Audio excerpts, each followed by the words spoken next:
Député, la parole est à Monsieur Jacques Krabal, dernier orateur inscrit pour le groupe RRDP. Vous avez 5 minutes, Monsieur le député.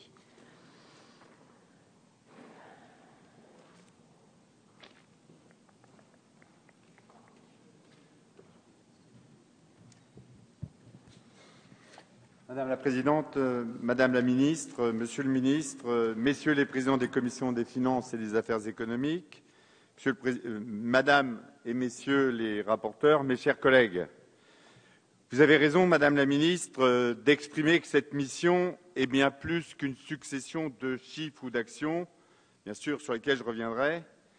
Bien évidemment, pour nous comme pour vous, cette mission s'inscrit dans l'expression d'une politique globale, transversale et interministérielle. Madame la Ministre, au nom des ministres du groupe radical, républicain, démocrate et citoyen, je tiens à vous dire à nouveau notre adhésion au choix d'élever ces préoccupations au statut de chantier prioritaire.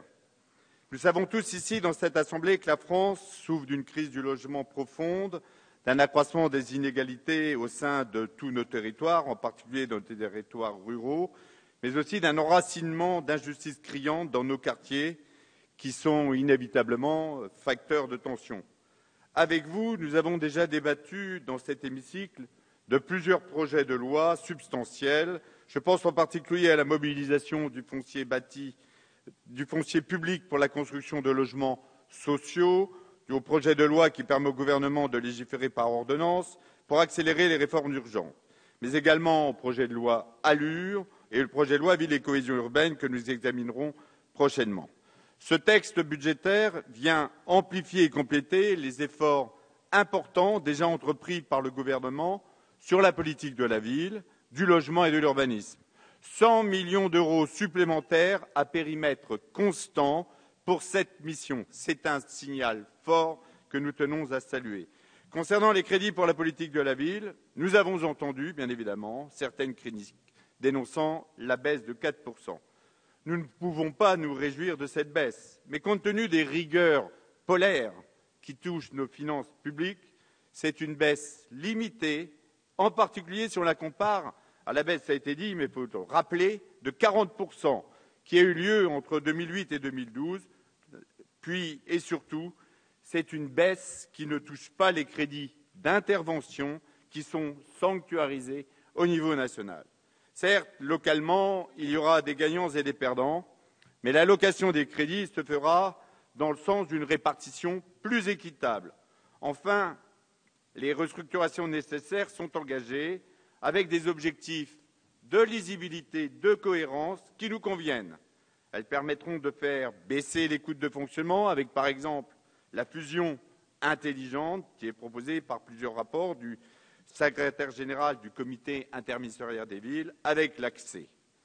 Concernant la politique du logement, Madame la Ministre, je tiens à vous manifester personnellement ma satisfaction sur l'abaissement du taux de TVA pour la construction, ça a été dit, mais vous le répétez également, la rénovation des logements sociaux et la réalisation des travaux liés à la transition énergétique.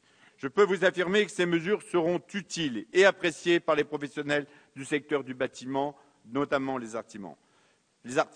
Sur le terrain, nous attendons beaucoup également du nouveau dispositif qui porte votre nom. Je vous l'ai déjà dit à de nombreuses reprises, je veux vous le répéter, particulièrement dans les villes de Château-Thierry et de Villers-Cotterêts, la tension de logement ne fait aucun doute sur le marché locatif.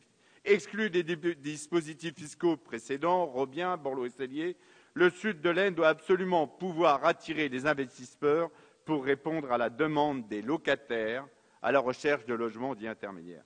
Vous l'avez bien compris, mes chers collègues, que nous approuvons avec satisfaction les crédits de la mission que nous examinons.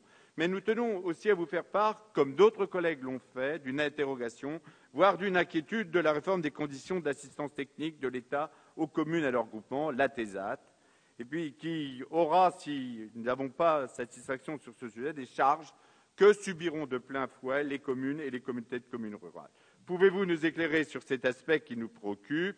Et puis nous regrettons également le gel des aides personnelles au logement dit APL, le gel pur et simple, sans regarder les améliorations possibles de la répartition de ces crédits, ne nous paraît pas une sage décision. Je vais citer Jean de La Fontaine qui disait « Il faut faire un choix, n'en ayons qu'un, mais soyons certains que ce soit le bon.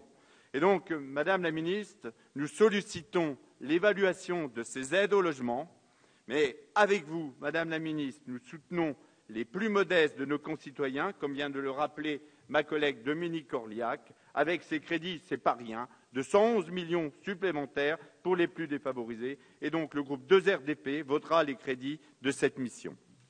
Merci, Monsieur le député.